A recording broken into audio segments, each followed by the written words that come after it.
বাংলাদেশের প্রতিটি বিল্ডিং এর উপরে, ছাদের উপরে, রাস্তায় রাস্তায়, অলিতে গলিতে, সব জায়গায় এখন থেকে তাওহীদের পতাকা পথ করবে ইনশাআল্লাহ। যদি কেউ সেই পতাকা নামাতে আসে তাদেরকে আটকাই দেব ইনশাআল্লাহ। জাতির সামনে তাদেরকে উড়াল করে আবার করবে ইনশাআল্লাহ। ঠিক। সেজন্য এখন থেকে আমাদের সংগ্রাম চলবে, কালেমার পতাকা সব জায়গায় উঠবে ইনশাআল্লাহ। বিশ্বের একমাত্র একটা দেশ আছে যেখানে তাদের পতাকায় কালেমা খচিত আছে, কোনদিন সেই পতাকা অর্ধনমিত হয় না। কোন দেশ? আফগানিস্তান। সৌদি আরব। সৌদি আরবের পতাকায় লা ইলাহা ইল্লাল্লাহ। আফগানিস্তানে এখন আছে। জি। সৌদি আরবের পতাকায় লা ইলাহা ইল্লাল্লাহ আছে। জি, এখন আফগানিস্তানে আছে। কখনো অর্ধনমিত হয় না, হয় না? আপনি বুঝতে পারছেন না? বাধা নেই। জিজ্ঞেস করে দেখেন, কোন শোক দিবস, কোন দিবসে ওই পতাকা অর্ধনমিত হবে না, কারণ ওই পতাকার মধ্যে কি লেখা আছে? কালেমা লেখা আছে। ওয়াজআলা কালিমাতিল্লাহিল উলিয়া ওয়াজআলা কালিমাতাল্লাযিনা কাফারু সুফলা ওয়া কালিমাতুল্লাহি হিয়াল উলিয়া। ঠিক। ওদের সব পতাকা অর্ধনমিত হবে। আমার কালেমা লিখিত পতাকা করলে অর্ধনমিত হবে, এখন আমাদের পারে না। যদি তুমি জানাতে আসে তাকে মাটির নিচে নামিয়ে দেওয়া হবে, আল্লাহ করে থাকতে হবে না ইনশাআল্লাহ। ঠিক। ইনশাআল্লাহ। এজন্য শুধু পতাকাই আমরা স্থাপন করবো এখন থেকে প্রতিটি মানুষের অন্তরে তাওহীদের বীজ রোপণ করতে হবে। ঠিক।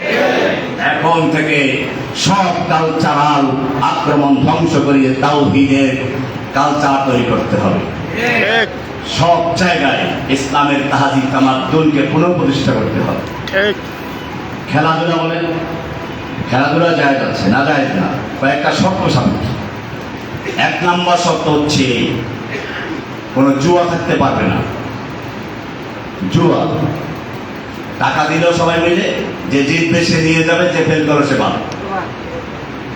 এরকম ভাবে এখন বর্তমানে খেলাধুলার সাথে জুয়া জড়িত আছে আন্তর্জাতিক ভাবে। এই খেলাধুলার মধ্যে ফরজ তরফ হয়। এই খেলাধুলা বিজ্ঞাপনে নারীরা চলে আসে, বেপরদা বেহায়া পরা নারীরা চলে আসে। এই খেলাধুলার মধ্যে কোরআন থেকে, জিকির থেকে বিরত রাখা হয়। এই কোরআন থেকে, সালাতের থেকে বিরত রাখা হয়। সবচেয়ে বড় কথা, এই খেলাধুলার মাধ্যমে মুসলিম যুবকদেরকে ইসলামী তাহাজিব তামাদ্দুন থেকে দূরে সরিয়ে নিয়ে, আল্লাহর নবীর মুহাব্বত থেকে দূরে সরিয়ে নিয়ে, আল্লাহর মুহাব্বত থেকে দূরে সরিয়ে নিয়ে কতগুলো কাফের মুশরিক খেলোয়াড়দের মুহাব্বত অন্তর্ভুক্ত দেওয়া হয়। আমি এসে আমাদের সভাপতি সাহেবকে একটা আয়াত পড়তে শুনেছিলাম, মাশাআল্লাহ, জাযাকুল্লাহ। কি আয়াত?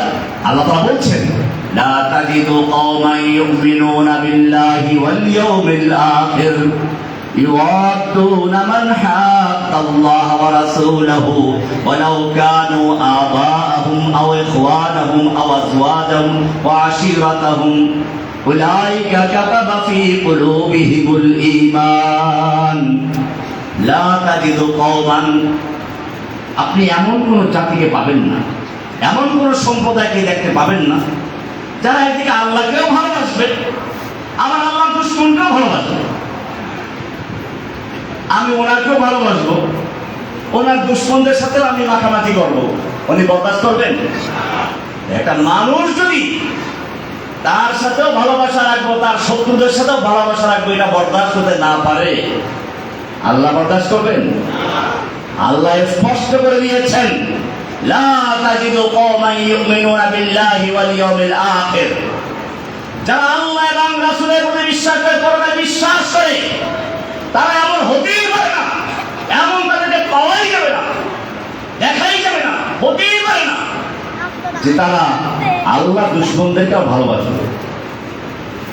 ওয়ালাউ কানু আবাহুম, হোক সে বাবা। কেন? বাবার উদাহরণ আছে, আপনারা জানেন। বদরের যুদ্ধে কাফের নেতৃবৃন্দের সাথে একজন সাহাবী গোপনে ইসলাম গ্রহণ করেছেন, মক্কার নেতা আবু সুহাইলের পুত্র আব্দুল্লাহ। যুদ্ধ যখন শুরু হয়েছে, উনি গোপনে গিয়ে ইসলামের সৈনিকদের সাথে যুক্ত হয়ে গেছেন। এটা মক্কার সৈনিকদের অপবাদ অপমান ছিল, কারণ মক্কার নেতা আবু সুহাইল, যার নেতৃত্বে সেই হুদায়বিয়া সন্ধি হয়েছে, এই সোহাইলের পুত্র আব্দুল্লাহ বদরের যুদ্ধে সুযোগ পেয়ে দৌড় দিয়ে গিয়ে ইসলামী সৈন্যদের ঢুকে পড়েছে আর লা ইলাহা ইল্লাল্লাহ ঘোষণা দিতে ইসলাম আগে থেকে বুঝতেন ছিল, সুযোগটা তালাশ করেছিল কেমনে যাওয়া যায়। ঘটনাক্রমে ওই যুদ্ধে 70 জন কাফের বন্দী হলো, তারপর তার বাপেও আছে। আবু সোহাইল বন্দী হয়েছিল। ওমর রাদিয়াল্লাহু তাআলা বলেছেন আবু জাহেলের জিহ্বাটা কেটে দাও। ও বড় ফসি বলি, খুব বাকপটু, ভালো বক্তব্য করতে পারে, মানুষকে মুহূর্তের মধ্যে মানুষকে একটা জিনিসকে তার চিন্তা পরিবর্তন করে দিতে পারে। কাজে ওর জিহ্বা কেটে দেওয়া হোক। আল্লাহ রাসূল সাল্লাল্লাহু আলাইহি ওয়াসাল্লাম বলছেন না, আমি মুসলা করবো না। যাই হোক, এই আব্দুল্লাহর দায়িত্ব পড়লো তার বাবার খেদমত করা। কার দায়িত্বে? আব্দুল্লাহকে দায়িত্ব দেওয়া হলো। যতটুকু প্রাপ্য ততটুকুই, এর বেশি উনি খেদমত করেন নাই। পারলে একটু কষ্ট দিন, কিন্তু আল্লাহ রাসূল বলছেন ক্ষমতা ভালো আচরণ করো। বাপ বলে ছাড়বেন নাই।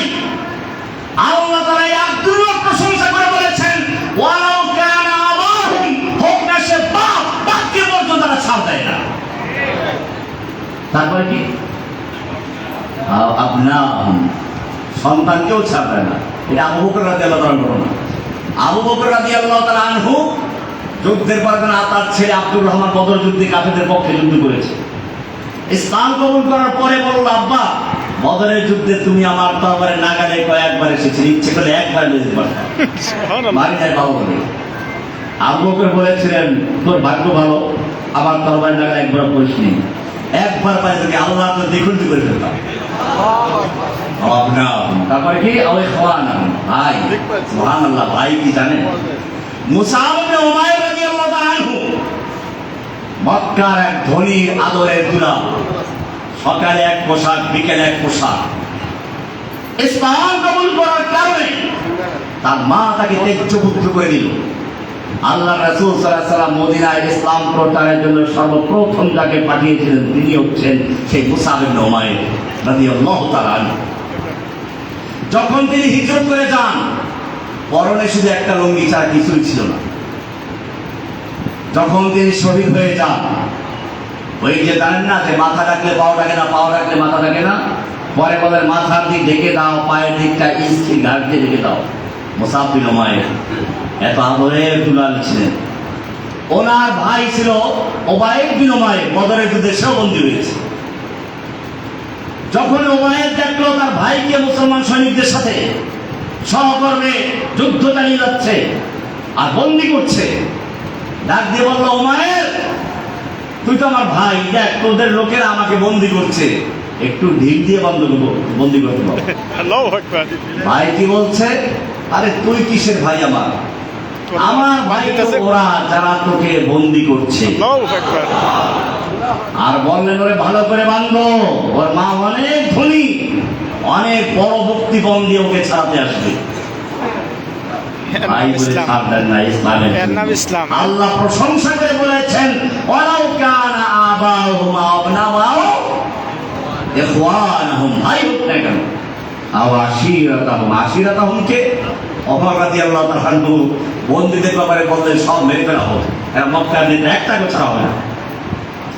এবং মারার ক্ষেত্রে যা যার আত্মীয় সে মারবে। আমার আত্মীয় সে এই কয়টা অমুক অমুক, ওকে আমার হাতে আমি গর্দান উড়িয়ে দিই। সাহাবীরা পরামর্শ, আল্লাহ রাসূল পরামর্শ ভিত্তিক কাজ করলেন, গনিমতের কিছু মুক্তিপণ নিয়ে ছেড়ে দেওয়া হোক, এটা আমাদের লোক ইসলাম কবুল করবে, কিন্তু করেছেও অনেকেই করে। কিন্তু আল্লাহর ফয়সালা ছিল ভিন্ন, ওহী নাযিল হয়ে গেল। যাক, সে অনেক লম্বা ঘটনা। আমি বলতে চাই আয়াতের তাৎপর্যটা ছিল কি। আল্লাহ বলছেন ঈমানী চেতনা, ঈমানী কালচার হচ্ছে যারা সত্যিকার আল্লাহকে ভালোবাসবে, আল্লাহ রাসূলকে ভালোবাসবে, ইসলামকে দ্বীন হিসেবে গ্রহণ করবে, তারা কোনদিন কাফেরদের সাথে মহব্বত করতে পারে না। ঠিক। কাফেরদের কালচার গ্রহণ করতে পারে না। ঠিক। কাফের মুশরিকদের জার্সি তারা গায়ে দিতে পারে না। ঠিক। কাফের মুশরিকদের পতাকা তারা নিজের বাড়ির উপরে তৈরি করতে ঝুলাতে পারে না। ঠিক। আমার ভয় হচ্ছে আল্লাহ তাআলা ভূমিকম্প দিয়ে বিল্ডিংগুলোকে উড়িয়ে দেয় কিনা। সেজন্য মনে রাখবেন, কোরআন পরিষ্কার করে দিয়েছে لا تجد قوما يؤمنون بالله واليوم الآخر يوادون من حاد الله ورسوله ولو كانوا آباءهم أو إخوانهم أو عشيرتهم أولئك كتب في قلوبهم الإيمان أولئك كتب في قلوبهم الإيمان أولئك كتب في قلوبهم তাদের অন্তরে আল্লাহ ঈমান লিখে দিয়েছেন। কি লিখে দিয়েছেন? অন্তরের ভিতরে ঈমান লিখে দিয়েছেন। সুবহানাল্লাহ। ঈমান অন্তরে লিখে দিতে হয়। আমাদের দায়িত্ব কর্মসূচি এখন তোমাদের কর্মসূচি হচ্ছে বাংলাদেশের নয় গোটা পৃথিবীর যুবকদের অন্তরের ভিতরে আবার সেই ঈমানের বীজ রোপণ করতে হবে। ঠিক। কাতাবা ফি কুলুবিহিল ঈমান। খেতে যেরকম কৃষক জমি চাষ দেয় তারপরে চারা রোপণ করে, আল্লাহ বলছেন কাতাবা ফি কুলুবিহিল ঈমানের চারা রোপণ করতে হবে। এরপরে কৃষক কি করে? চারদিকে বেড়ি বাঁধতে দেয়, ঘাস আগাছা পরগাছা বাছাই করে। আল্লাহ বলেছেন ওয়াযায়্যানাহু ফি কুলুবিকুম, যাতে কোনো বেদাতি কোনো ভণ্ড প্রতারক সেকুলার এসে মুসলিমদের যুবকদের ঈমান নষ্ট করতে না পারে, সেজন্য মাঝে মধ্যে তাদেরকে দান দিতে হবে দারসুল কোরআন। কি করতে হবে? নিয়মিত দারসুল কোরআন করবে সব জায়গাতে। এটা কর্মসূচি। প্রথম কাজ হচ্ছে দাওয়াতের মাধ্যমে কি করতে হবে? ঈমানের বীজ রোপণ করে, চারা রোপণ করে, তাওহীদের চারা রোপণ করতে হবে। 2 নম্বর কাজ কি? ওয়াযায়্যানাহু ফি কুলুবিকুম, চারা রোপণ করে কৃষক ক্ষেতের কথা ভুলে যায় না, বরং আগাছা পরগাছা বাছাই করে। আপনার আমার কাজ হচ্ছে দারসুল কোরআন, ঈমানের দার্স দিতে হবে, কোরআনের দার্স, হাদিসের দার্স দিতে হবে। দার্সের মাধ্যমে যাতে করে এইখানে আগাছা পরগাছা আসতে না পারে সেই চেষ্টা করতে হবে। 3 নম্বর কাজ বেড়িবাঁধ দিতে হবে। ওয়াকাররাহা ইলাইকুমুল কুফরা ওয়াল ফুসুক ওয়াল ইসয়ান, ক্ষেতের চারপাশে বেড়িবাঁধ দাও। যে বেড়িবাঁধ দেওয়া আছে, অনেক করে ক্ষেত দেখা যাচ্ছে, বেড়িবাঁধ আছে, বাঁধ আছে, যাতে করে রাক্ষসী মাছ ঢুকতে না পারে। সাগর এলাকার লোকেরা বাঁধ দেয় যাতে করে লবণ পানি ঢুকে ক্ষেত নষ্ট হয়ে না যায়। আল্লাহ তাআলা বলেছেন তোমার দাওয়াতের মাধ্যমে যারা ঈমান নিয়ে আসবে তাদের চারদিকে বেড়িবাঁধ দাও, যারা ভণ্ড প্রতারক, কোন মাদার পূজারী, কবর পূজারী, সেকুলার তার ধারে কাছেও ফিরতে না পারে, তাহলে ক্ষেত নষ্ট করে দিবে। এইভাবে দাওয়াতের কাজ করতে থাকা। সেজন্য আজকে যে বিষয়টা আমি আলোচনা করেছিলাম, এটা অত্যন্ত গুরুত্বপূর্ণ বিষয়। আমাদের মাথার উপরে কাফের মুশরিকরা এখন শ্বাস নিক্ষেপ করছে।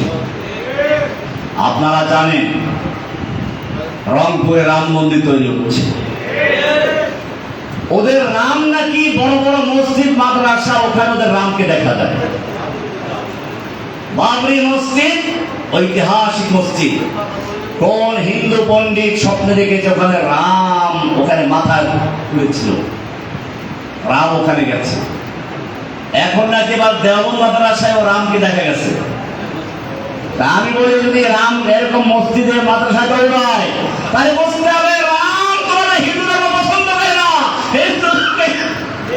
কোনো মন্দিরে লাগিয়ে রাম কেবল মসজিদ আর মাদ্রাসায় দৌড়ায়, তোমরাও হিন্দু ধর্ম ত্যাগ করে মসজিদ মাদ্রাসায় চলে আসো।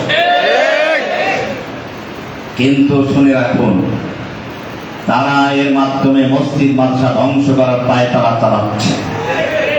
বাংলাদেশের রংপুরকে নিয়ে যাওয়ার জন্য চেষ্টা করছে। এখন তো বলেই ফেলেছে রংপুর বিভাগটা ভারতের চাই, আর সেই পরিকল্পনা বাস্তবায়ন করার জন্য রাম মন্দিরের নামে একটা বিশাল আকারের রাম ক্যান্টনমেন্ট তৈরি করা হচ্ছে। এখানে হিন্দুদেরকে প্রশিক্ষণ দেওয়া হবে, যুবকদেরকে একাত্র করা হবে, এরপরে রংপুর বিভাগকে বিচ্ছিন্ন করা হবে। এই পরিকল্পনায় তারা আগাচ্ছে। মনে রাখবেন, তারা তো তাদের পরিকল্পনায় আগাচ্ছে আর আমাদেরকে খেলায় মত্ত করে দিচ্ছে। ওরা পরিকল্পনা করেছিল বাবরি মসজিদ ভাঙবে, পরিকল্পনা করেছে, সেও যারা প্রস্তুতি গ্রহণ করেছে, কি বাধা আসতে পারে সেটা তারা চিন্তা করেছে। তার জন্য তারা প্রস্তুতি গ্রহণ করেছে।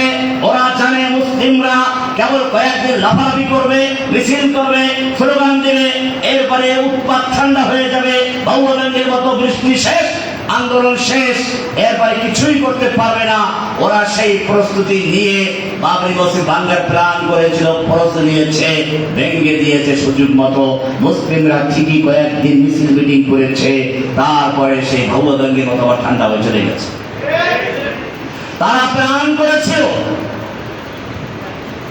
জম্মু কাশ্মীরের 370 ধারা বাতিল করে দিয়ে জম্মু কাশ্মীরের মুসলিম প্রধান সেই এলাকার বিশেষ ক্ষমতা বাতিল করে দিবে প্ল্যান করেছে, পরিকল্পনা করেছে, সে অনুযায়ী প্রস্তুতি গ্রহণ করেছে। সুযোগ মতো সেটা বাতিল করে দিয়েছে। মুসলিমরা কয়েকদিন মিছিল মিটিং করলো, এরপরে সব আবার ঠান্ডা হয়ে গেছে। এখন পরিকল্পনা, একদিকে পার্বত্য অঞ্চলকে খ্রিস্টান রাজ্য বানানো, যেটা সুদানে করেছে, পূর্ব তিমুরকে স্বাধীন করে খ্রিস্টান রাজ্য বানিয়ে দিয়েছে ইন্দোনেশিয়ার থেকে, দক্ষিণ সুদানকে খ্রিস্টান রাজ্য বানিয়ে দিয়েছে, বাংলাদেশের পার্বত্য অঞ্চলকে বিচ্ছিন্ন করে একটা খ্রিস্টান রাজ্য বানাবার পায়ে তারা চলছে।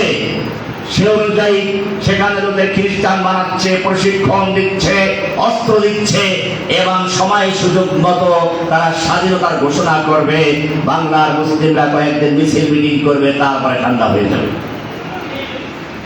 অপরদিকে হিন্দুরা প্ল্যান করছে রংপুর বিভাগকে বিচ্ছিন্ন করে নিয়ে যাওয়ার জন্য। সেই প্ল্যান প্রোগ্রাম বাস্তবায়ন করার জন্য প্রস্তুতি নিচ্ছে। বাংলাদেশের আশপাশে তারা শক্তি জোগাড় করছে। বিজেপি উৎপাত শুরু করেছে।